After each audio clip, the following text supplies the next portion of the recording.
계약 기간이 2년짜리인데 1년 하고 내보냈다라든지 또는 1년 하고 건물이 경매에 들어가서 뭐 저기 나가게 됐다든지 하는 그런 계약 기간을 못 지켜주는 경우에 비례해서요. 만약에 권리금을 1억을 줬는데 1억 주고 2년 계약을 했는데 1년밖에 못 지켜줬다라고 하면은 반돌로 주는 그런 정도로밖에 해석을 안 하거든요. 그러다 보니까 지금 이제 법적으로 못 돌려받으니까 이런 식으로 저기 다른 방향으로 해석을 하는 거죠. 세무서에 찌르고 막 이렇게. 지금이라도 지금에다 뭐 입지가 좋은 상가비용에 1층 같은 경우는 건물주가 원래 뭐 2억 줘라, 1억 줘라, 너무 좋은 입지니까 네. 바닥권에서 1억 줘라. 그것도 똑같은 사례고 네. 똑같은 케이스네. 네. 법 받겠다 해가지고 뭐 세입자가 건물주한테 몇 줘라 이렇게. 예, 그렇습니다. 예, 그렇습니다. 예. 법 자체가 지금 이제 오해를 이제 지금 여기 앉아 계신 분들은 뭐 법을 오해하진 않죠. 근데 건물주들은 자기한테 바로 권리금 달라라고 할 수 있는 그런 법이 만들어진 줄 알아요. 예, 그렇게 많이 질문 많이 하세요. 그죠? 예, 그죠. 근데 그게 아니라 결국은 다른 세입자를 데리고 와서 그 세입자를 거부했을 때 이제 손해배상을 해주는 그런 구조이기 때문에 예전에 건물주한테 돈을 주고 안 주고 권리금으로 주고 안 주고 하는 부분은 아무런 관계가 없습니다. 예를 들어서 계약이 만기가 됐어요. 3년 만기가 돼서 세입자가 나갔어요. 나갈게.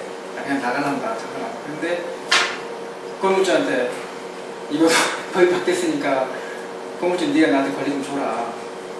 그렇게 생각하는 분들이 많이 계시죠? 예, 많이 계시죠. 근데 그게 아니라는 얘기죠. 아니죠. 그게 아니라는 얘기죠. 네. 그러니까 다른 임차인이 그랬을 때 그때 권리금을 줄 의무가 있다는 거지. 네. 권리금 수수하는 걸 방해하지 말라는 거지. 그렇죠. 그거지. 뭐 건물주한테 요구하는 그런 건 아니야. 그러니까 아까 말씀하신 그거가 지난번에 내가 어디까지 강의를 하는데 그걸 물어보는 거예요. 그거를 이 부분을. 그러니까 약짜리 프리미엄 또는 그 권리금을 받았는데 그 부분에서 이 처벌을 해야 되지 않냐 이거야. 왜 세입자를 괴롭히냐 지금 막 울분을 토하시더라고. 근데 그 부분이 지금 가장 궁금했던 부분이죠.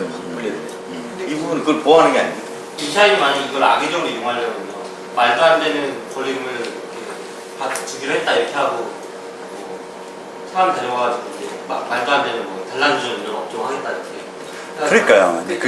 그러니까요. 그게 이제 이게 법이 사실은 그 오남용의 위험이 있지 않느냐라고 생각되는 게 그런 부분이죠. 이게 업종 선택권 이 제일 뭐 우리가 법을 만들게 되면은 뭐 법원에도 그 입법 의견 물어보고 다 이렇게 조율을 하거든요.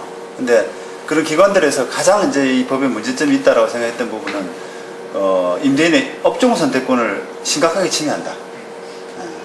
업종 선택권이 기본적으로 업종이 안 맞는 걸 이유로 해서는 뭐 이렇게 거부권 행사하고 이렇게 할 수 있어야 되는데 그런 부분을 법을 못 뒀거든요. 그러다 보니까 이게 그런 우려가 있다라는 의견이 있었어요. 근데 말씀하신 것처럼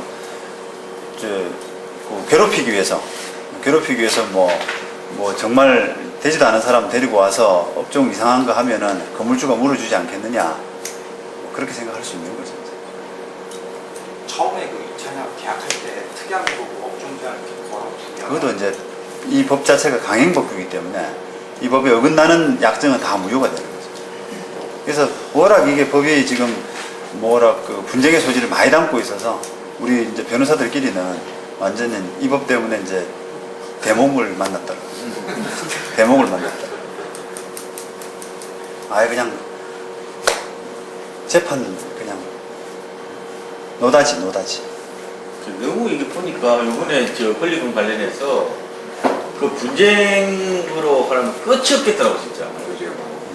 이게 너무 자의적으로 해석하기 좋게 해놨고, 그러니까 뭐 아까 말씀하신 대로 진짜 이 친구가 임대를 못 낼 거로 판단된다면 그거 완전 자의적인 거지. 인상 봐가지고 인상 더럽게 생기면 이거 못 내겠다고 그렇게 그냥 그치게라도 그렇게로 해석할 수 있을 정도로 굉장히 자의적인 어떤 판단 부분들이 많고. 근데 만약에 저는 그러니까 만약에 1년 6개월 동안 내 공익 목적으로 썼어. 안 받고. 근데 실제로는 그러면서 따로 받았어. 이면 계약을 해서 받았다고 그걸. 근데 그런 경우는 가면 세입자가 또 그러면 소송을 하고 또 뭐 그럴 거 아니에요. 그럼 뭐 소송을 어떻게 해 그러면 어떻게 입증해서 소송을 하냐고. 그러니까 밤에 그럼 서로 다 비교를 찍어가지고 제가 그러니까 이제 그것도 참 애매한 게 건물주가 나는 비워두겠다. 그렇게 해서 그걸 비워두겠다 그러면 바로 소송을 못 하잖아요. 그럼 이렇게 지켜보고 있는 거예요. 그 건물 영업을 하나 안 하나.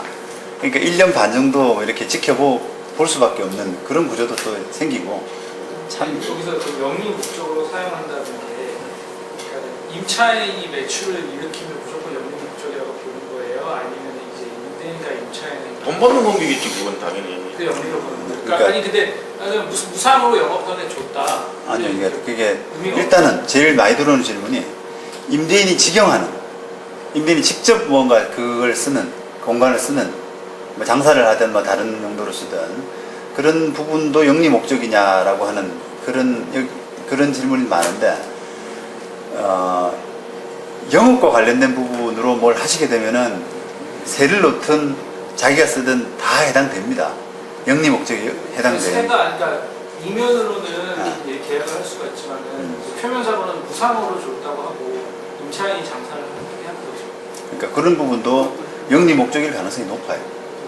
예. 아니 진짜 착해가지고 너 나한테 5년 뒤에 내 그냥 세입자한테 딴 데로 가서 안 보일 때 그때 내라. 그러니까 예를 네? 좀 이제 우리 자기들이 계약해가지고 할 수 있잖아요. 예를 많이 드는 게 어느 정도 영리 목적, 그러니까 비워두는 게 가장 확실하고요. 비워두는 게. 그다음 비워두는 게 아니라 그러면은 그냥 그 뭐 바퍼 같은 데 있잖아요. 바퍼 주는 거 공짜로 그런 자선단체 기부하는 그 정도까지가 돼야 된다라고 보통 해석을 합니다. 자기의 사무실로 쓴다든지 그런 용도는 영리 목적으로 해당되는 걸로 볼 거예요.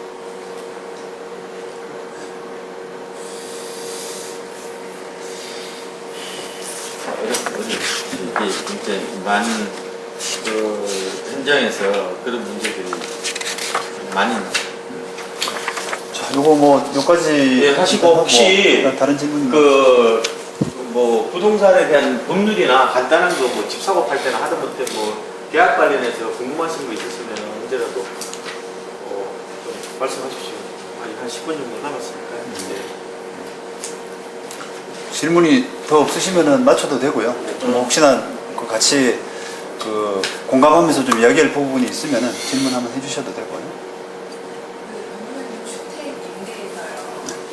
세입자가 월세를 잘 안 내는 경우 집주인들이 이제 그쪽을 하다가 계속 안 내면 영도 소송을 내잖아요.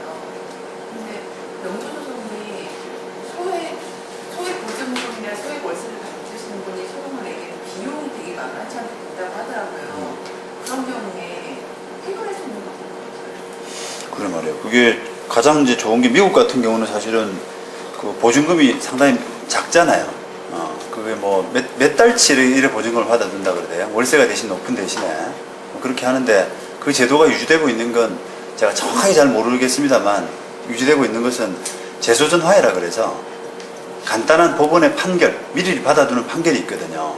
그걸 받아두게 되면은 월세를 뭐 2번인가 안 내면 바로 집 달리를 거쳐서 내보낼 수 있는 그런 시스템이 잘 돼 있다 그러더라고요. 근데 우리나라도 사실은 이제 아까 그런 경우에 재소전화해라고 하는 그 제도가 있긴 합니다. 근데 예전에는 이 재소전화해가 상당히 이제 변호사 도움을 거치고 이렇게 해서 비용들이 비쌌는데 요즘은 또 변호사들 많아지고 해가지고 좀 많이 내려왔어요. 그래서 조금은 어떠실지 모르겠습니다만은 이게 뭐 예를 들면 그 법원 그런 절차를 밟는데 한 50만 원 정도 낸다. 한 30만 원 정도 들어간다. 이 정도의 규모면 그런 부분을 아마 해두시는 것이 어떨까. 왜냐하면 우리나라 지금 미국도 마찬가지일 텐데 소송을 해서 뭔가 사람을 내보내기 위해서는 상당히 시간이 많이 걸려요. 근데 그 재소전화에 이제 참고로 잘 안 해준다면. 누가? 법원이 잘 해줍니다. 그렇죠. 네. 근데 이제 주거용으로는 잘 안 하죠. 법원마다 그래. 좀 다르다고. 아니, 잘 해줍니다. 잘 해주는데요. 단지 이제 그 임대차 계약서에 보면은 임대인 위주로 많이 계약서가 많이 짜져 있는 게 있잖아요. 그런 부분들은 이제 판사들마다 좀 꼼꼼하신 분들은 뭐 이거 빼고 저거 빼고 이렇게 해서 임대인 위주로 돼 있는 부분을 이렇게 뜯어 고치는 분이 계시고 조금 덜 꼼꼼한 사람들은 그냥 어차피 합의돼서 온 거니까 그냥 통과시키고 뭐 하는 그 정도 차이는 있는데 다 해주긴 해주는데요. 근데 지금 현재 실무상으로는 그 주거용에서 하는 경우는 별로 없어요. 주거용에서. 왜냐하면 우리나라 현실상으로는 보증금을 좀 많이 받아두거든요. 월세라고 하더라도.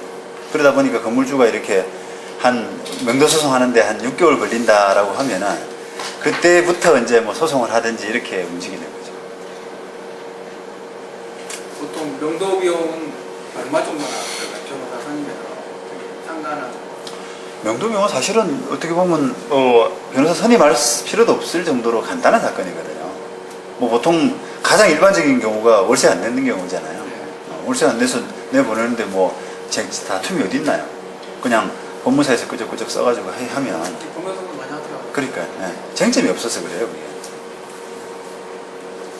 굳이 변호사 통역하지 말고 그냥 검색하게 하면 되겠네. 뭐 변호사 통해서 하면 더 좋죠 저는. 아니, 가장 빠른 거는 멱살 잡는 거지.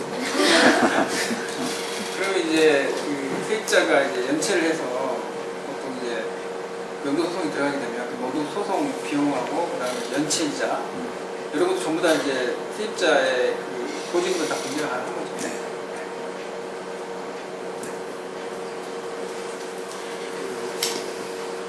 임대차 계약에서 연체할 때 그 연체를 뭐 19%라든가 뭐 이렇게 낸다는 조항이 없으면 민법상 6%만 네. 청구할 수 있어요. 네. 6%? 이제 연체이자? 연체이자 얼마야 지금? 민법은 민사는 5%, 5%? 상사는 6%. 6%? 그리고 저는 지금 그 업무용 오피스 빌딩 운영을 하고 있는데요. 요새 이제 임대가 되게 안 되다 보니까 프로모션 차원에서 그 임대 담당하는 이렇게 대신 회사 그 직원들한테 직접 그 계좌로 이제 그 수수료를 지급을 하고 싶어요. 근데 이런 거는 불가능해요. 다시 한번 더. 네. 원래 이제 회사 대 회사로 서로 이제 세금 계산서를 끊고 그 임차인을 이제 구해 오면은 그 중개 수수료를 회사 대 회사로 주고 세금 계산서를 끊어야 되는데 그 회사의 직원한테 특별히 이제 주고 싶은 거예요. 그럼 이제 예를 들어 보수를 예. 이게 인센티브 같은 거죠. 예, 뭐 500만 원, 1000만 원. 근데 이게 그 뭐 개인 건물 주면은 뭐 그냥 당연히 현금으로 주고 하는 건 가능하겠지만 이런 법인 대 법인은 이제 불가능한 거예요. 불가능한 게 민사적으로 가능하지만 비용 처리하시려고 그러는 거야. 그 비용 처리가 되겠어요, 그게. 사업자 생계사서 안 끊어지잖아요. 그 문제죠, 뭐. 민사적으로 고맙다고 돈 주는 거야, 뭐, 괜찮죠. 사업자 등록이 없으니까 비용 처리가 안 되는 거죠.